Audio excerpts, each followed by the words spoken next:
Hey everyone, I'm Ken Verderami, and welcome to another edition of the Ultimate Steel Shooter, where we talk about all things and only things Steel Challenge.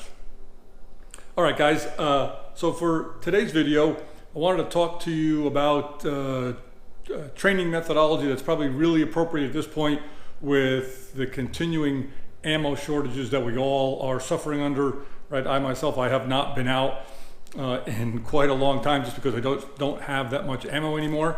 And so we're probably all feeling it, but that doesn't mean that you can't continue to improve and get better, even if you only get to shoot maybe one day a month now because of your ammo, and the rest you're going to go and dry fire, right? So dry fire, as always, is still a fabulous way to get better. And so today's video, I'm going to talk about the basic techniques that I use in my dry fire training program that can help you really hone in on your skills, okay? And so before we get that, remember, please right down the right-hand corner there, hit that subscribe button if you're not already a subscriber.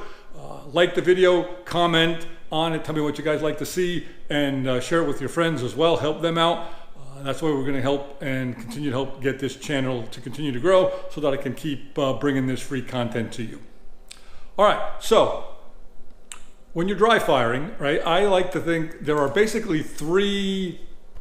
I use three different drill techniques when I'm dry firing, right? So you've heard me say this before, that the major reason that the top shooters in the sport are so much better than everybody else is that they've mastered the fundamentals to a level that is literally incomprehensible to an average shooter. And I really mean that, right? If you've ever taken a class from someone like Ben Steiger and you watch him do a drill, he'll set up 3 targets and he'll execute the drill, which is 2 shots on each target, and he's done with the first repetition, right? And the bullets, the bullet holes are about an inch apart, right?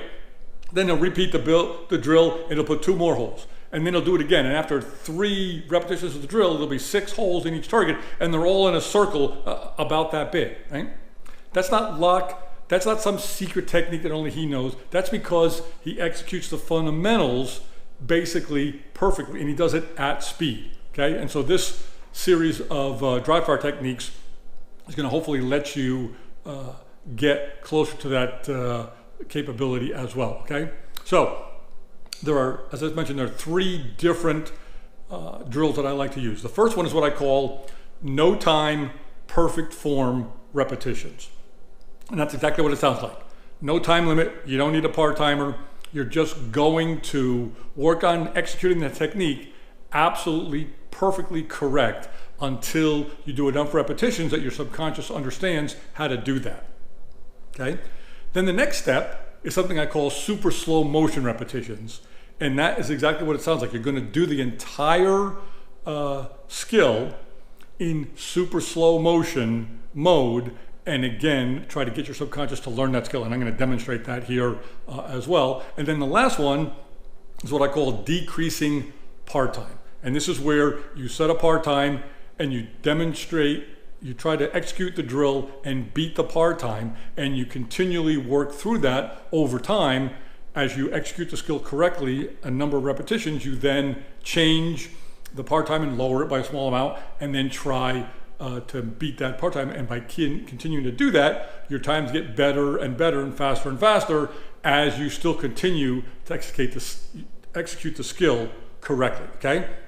And remember, in all this, mastering the fundamentals is key. All right, so give me a second. I'm going to set up. We're going to demonstrate some basic draw drills and how to use these 3 specific techniques. Okay, guys. So here we go. First drill we're going to show you is the perfect form, no time limit. Okay, and I'm just going to demonstrate a surrender draw, how I would work through this if I'm trying to learn the perfect form for the draw technique on a centerfire pistol. Okay, I've got my open gun here. If you're shooting a production, it's going to be similar, but don't focus on the specific details of this particular gun, but in general, the methodology I'm using to do this particular drill. So again, this is no time limit, perfect form, okay? So we're not gonna use the timer. We're just gonna get ourselves set up, and for me, as I mentioned before, you wanna find a hand surrender draw position that you can repeat, and for me, it's to touch the bottom of my ears or the bill of my hat. I'm going to use the bill of my hat today because I'm not wearing ear protection. And so first thing to do is get up in a position that you can repeat. And so you want your hands in the same position all the time. Relaxed, you're on the weights on the balls of your feet, legs spread about shoulder width apart, and you'll just, for this one, we're gonna draw and shoot straight ahead.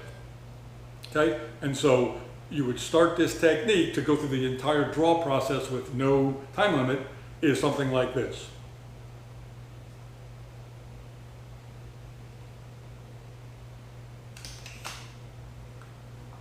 Okay, so here we go. We're gonna do this no time limit. And you'll see all the elements of the technique as they go. Ready? Here we go.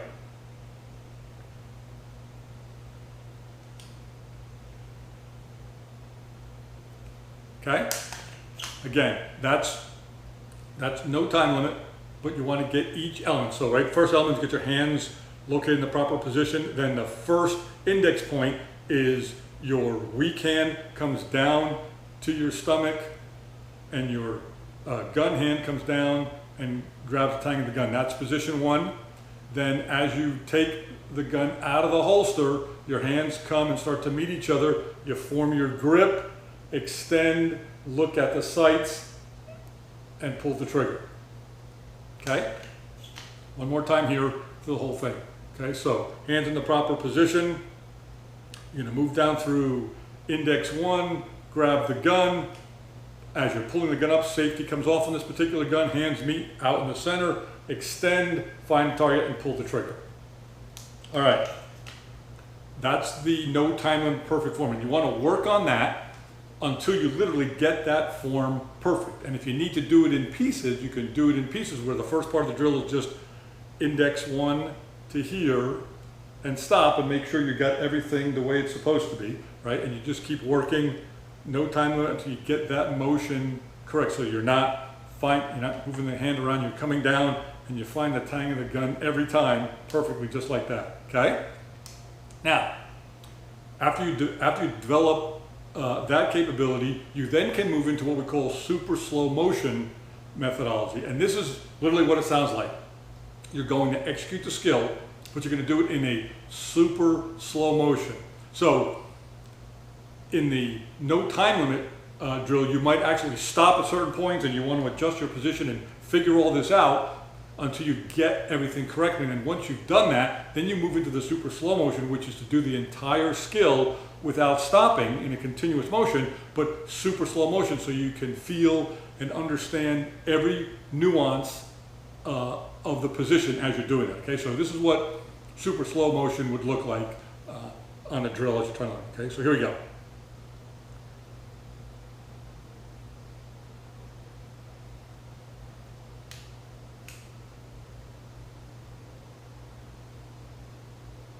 Okay, that's literally about how long to execute a drill in super slow motion mode should take. And that allows you, right, to get every single part of it right as you're doing this and extend and line up and make sure your hand position is right, make sure your grips are correct, trigger finger placement, all that stuff. You got plenty of time to do that in one continuous motion.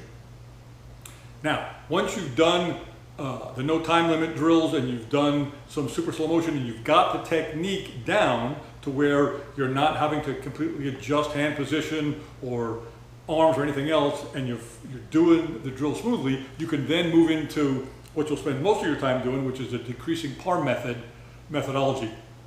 And for this one, what you want to do is you want to figure out what your comfortable match speed is for a drill. Okay? Set your par time to that time plus 1/10 of a second higher and execute 10 repetitions at that speed.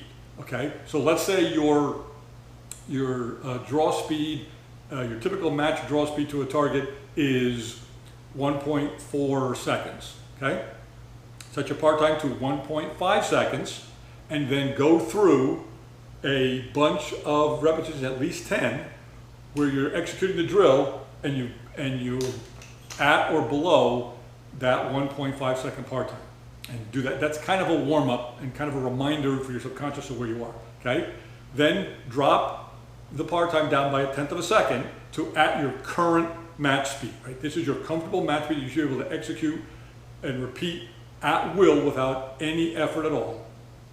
Run through 10 repetitions of that at that speed.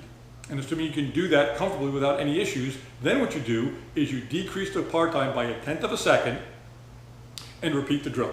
And the goal here is to try to execute 10 repetitions without making any mistakes or very few or just one or two. Okay? If you can get through 10 repetitions and in general you're doing okay, you have little bobbles, a little mistakes, that's fine. Then drop the par time again down by another 10, so now you're 2/10 of a second below your normal time.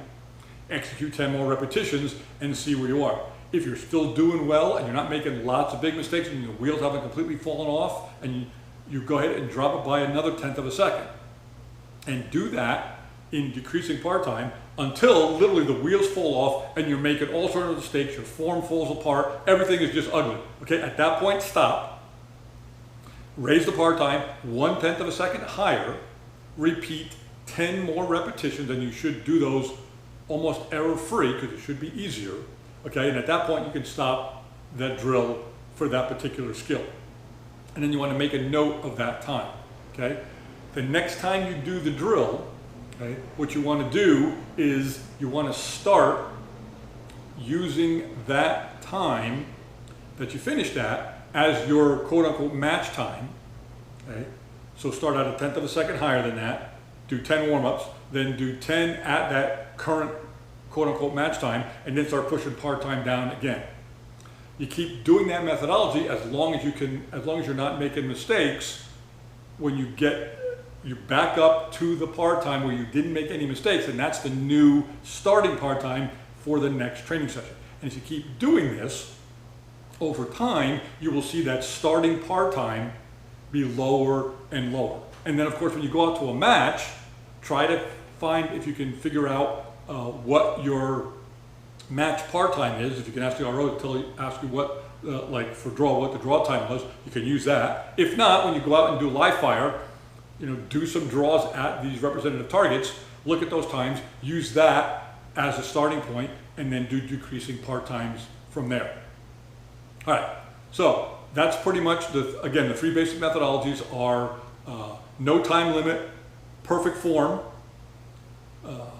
then do super slow motion, and then do decreasing par time. If you use those three methodologies in your dry fire as you're trying to learn and perfect your fundamental skills, whether it's draw or transitions or even foot movement, as we'll show you later on in a future video about how to execute that when you're trying to learn footwork and outer limits, use those three methodologies, and I think you will see that when you finally get out there and start doing some live fire again, that how much faster you will be than the last time simply by doing dry fire on a regular basis. Okay, it really is the way to get much, much better at this sport. You don't need to shoot 50,000 rounds of ammunition live to get better. If you do dry fire on a continuing basis, it's still going to work. All right, with that, we're going to call it quits here. So remember, everybody, please subscribe to the video. Please like and comment and share these. Let's help this channel grow so I can keep putting out this free content to everyone. And if you like my dry fire training system, head on over to steelshootbanners.com. We've got all the Steel Challenge banners there. We've got USPSA training banners, over 40 different training banners there. We've got 15 USPSA classifier stages there as well. And we got the Glock Shooting Sports Federation 3 official stages there for you to check out as well. All of that's in banner form. You can order those and really bring your dry fire and your match capabilities up to the next level here during this unfortunate time of no ammo and winter time for those of you that live out west as well. Of course, don't forget my 2 books, Do You Feel the Need for Speed and The Game Within the Game, the only 2 training manuals on the market dedicated 100% to the sport of Steel Challenge. You can find them both at Amazon Books. I'll link all that on the website down in the comments section. Check it out. And of course, if you're a rimfire shooter, don't forget to check out our title sponsor, tandemcross.com. Please use the affiliate link if you want to go there and buy anything, everything to do with rimfire shooters, from full up guns to just pieces, parts to upgrade your gun. All there. They're a fabulous company. They really support the sport really well. So it would really be good if you go in, and if you're going to look for rimfire stuff, go check them out as well. All right, guys, and as always, remember, slowing down is never the right answer. Never. You need to learn to see faster.